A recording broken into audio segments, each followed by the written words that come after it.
अस्सलाम वालेकुम। आज आपके साथ शेयर करने जा रही हूँ ये गोलगप्पे की रेसिपी। स्टेप बाय स्टेप हम इस रेसिपी को देखेंगे।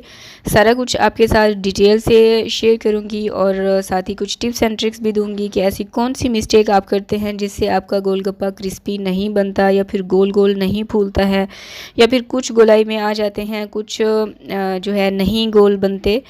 इसलिए रेसिपी को आपने आखिर तक ज़रूर देखना है और ताकि आप कोई भी टिप मिस ना करें। तो चलिए देख लेते हैं इसे किस तरह से बनाना है। बहुत यमी ये बनकर तैयार होते हैं।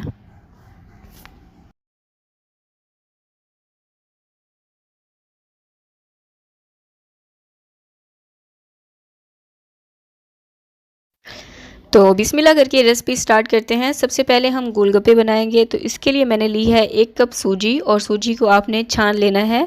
मैंने भी इसे छान लिया था। एक बाउल में डालेंगे 1 कप सूजी और 1/4 कप इसमें जाएगा मैदा, आधा चाय का चम्मच नमक और आधा ही चाय का चम्मच खाने का सोडा। इसको अच्छे से मिक्स कर लेंगे। अच्छे से हर चीज़ कंबाइन करने के बाद अब आपने यहाँ पर एक ही साथ पानी नहीं डाल देना, बल्कि थोड़ा थोड़ा पानी डालते जाएं और इसको गूंथते जाएं। ये डो नॉर्मल डो से थोड़ी सी अलग होती है क्योंकि जो सूजी है ना, ये पानी को अच्छा खासा एब्जॉर्ब करती है। तो स्टार्ट में थोड़ा थोड़ा पानी करके आप इसको गूंथते जाएं और इसकी जो डो है उसको आपने बहुत ज़्यादा हार्ड नहीं रखना, बल्कि मीडियम सॉफ्ट डो होनी चाहिए। और इसको स्टार्ट में जब आप पानी डालेंगे ना, तो ये फ़ौरन से सख्त हो जाएगी और आपको लगेगा कि आपकी डो तैयार हो चुकी है। ये वाली गलती आपने नहीं करनी, बल्कि इसको मुक्की लगा के अच्छे से गूंदना है। और जब आप देखें कि ये चिपचिपी सी हो गई है, यानी कि तार की तरह आना स्टार्ट हो गई है आपके पास, इसका मतलब है अब आपकी डो तैयार है। और आप देख सकते हैं मेरी जो डो है ये मीडियम सॉफ्ट है, सॉफ्ट डो है। अब इसको क्योंकि हम 15 मिनट रेस्ट देंगे, तो जब हम रेस्ट देंगे ये बैलेंस में आ जाएगी, यानी जिस कंसिस्टेंसी की हमें ये डो चाहिए उतनी ये हो जाएगी। थोड़ा सा मैंने इसके ऊपर पानी लगाया है। अब ढककर इसको 15 मिनट का रेस्ट देंगे। अब 15 मिनट के बाद इसका एक पेड़ा बना लेंगे।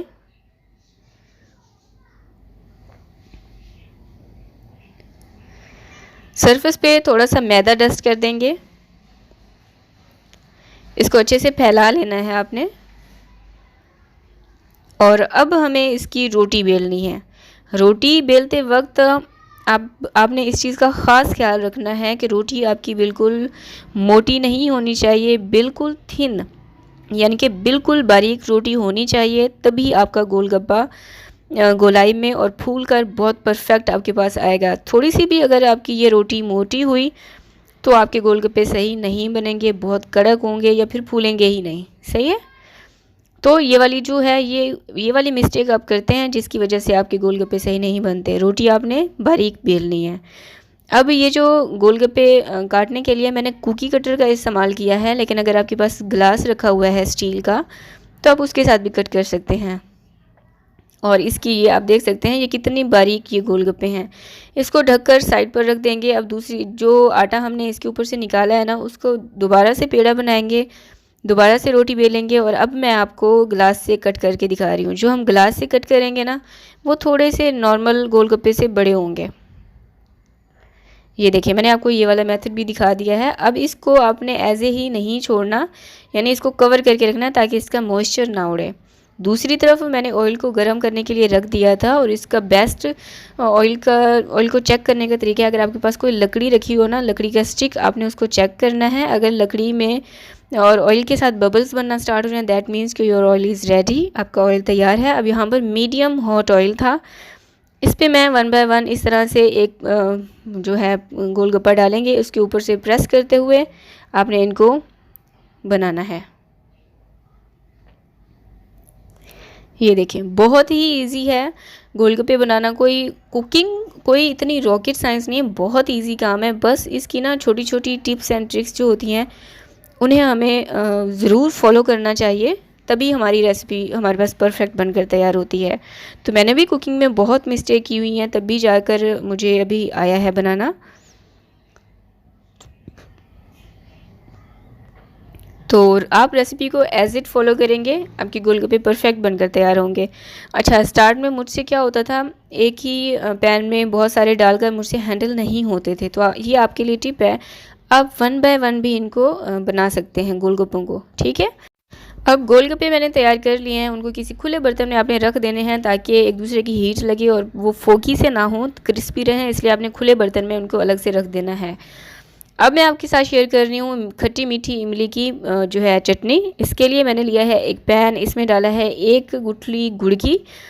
आप देख लीजिएगा गुड़ साफ़ सुथरा आपका होना चाहिए, अगर आप चाहें तो आप इसको डंडे से पीस भी सकते हैं। 1 गुठली मैंने ली है गुड़ का, और आधे कप की जितनी मैंने ली है खट्टी इमली, और 6 से 7 मैंने लिए हैं, और 4 से 5 मैंने लिए हैं आलू बुखारे, भुना कुटा ज़ीरा आधा चाय का चम्मच, चाट मसाला 1 चाय का चम्मच, लाल मिर्चों का पाउडर आधा चाय का चम्मच, या फिर आप अपने जायके के मुताबिक भी एडजस्ट कर सकते हैं, काला नमक 1 चाय का चम्मच, कुटी हुई लाल मिर्चें 1 चाय का चम्मच, और अदरक पाउडर ये आधा चाय का चम्मच। अब इसको अच्छे से मिक्स कर लेंगे और इसको ढककर कम से कम भी 20 मिनट के लिए मैं बिल्कुल हल्की आंच पर इसको पकने के लिए रख दूंगी। 20 मिनट के बाद इसका लुक कुछ इस तरह से है, सारे मसाले इसमें अच्छे से पक चुके हैं और चटनी हमारे पास परफेक्ट बनकर तैयार है। कंसिस्टेंसी आप इतनी ही रखिएगा, थोड़ा सा पतला रखिएगा, क्योंकि ये चटनी ना ठंडी होने के बाद मज़ीद गाढ़ी हो जाती है, थिक हो जाती है। और दूसरी बात, अगर आप चाहें तो इनमें से गुठलियाँ निकाल सकते हैं, मैंने गुठली नहीं निकाली है, ये आपकी अपनी चॉइस है। तो खट्टी मीठी इमली की चटनी भी हमारी तैयार है। 2 स्टेप हमारे कंप्लीट हो चुके हैं। अब बढ़ते हैं तीसरे स्टेप की तरफ।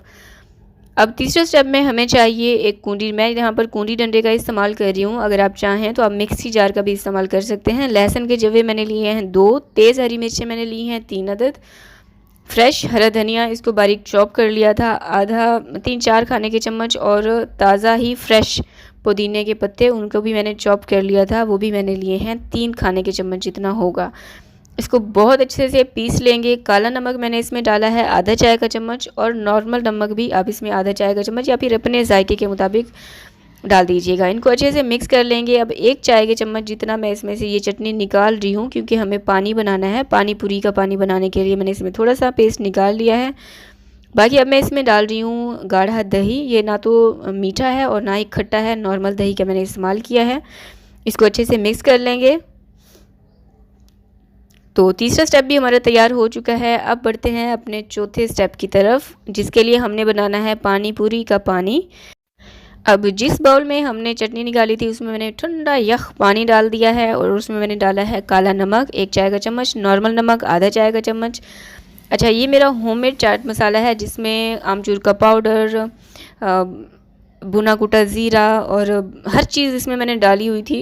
मेरे पास प्रिपेयर्ड था, इसलिए मैंने ये 2 चाय के चम्मच इसमें डाला है। अगर आपके पास होममेड चाट मसाला नहीं है तो आप मेरी रेसिपी देख सकते हैं, चैनल पर अपलोड हो चुकी है। इन सारी चीज़ों को बहुत अच्छे से मैंने मिक्स कर लिया है।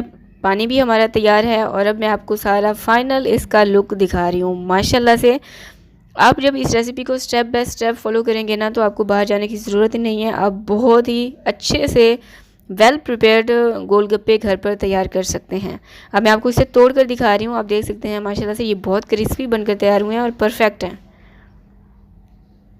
गोलगप्पे फ्राई करने के बाद मैंने इनको रूम में खुले बर्तन में रख दिया था।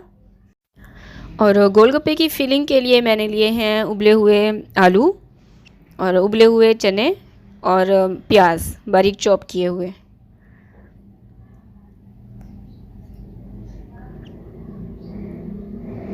फिलिंग आप अपनी मर्ज़ी से रख सकते हैं, जितना आपको पसंद हो।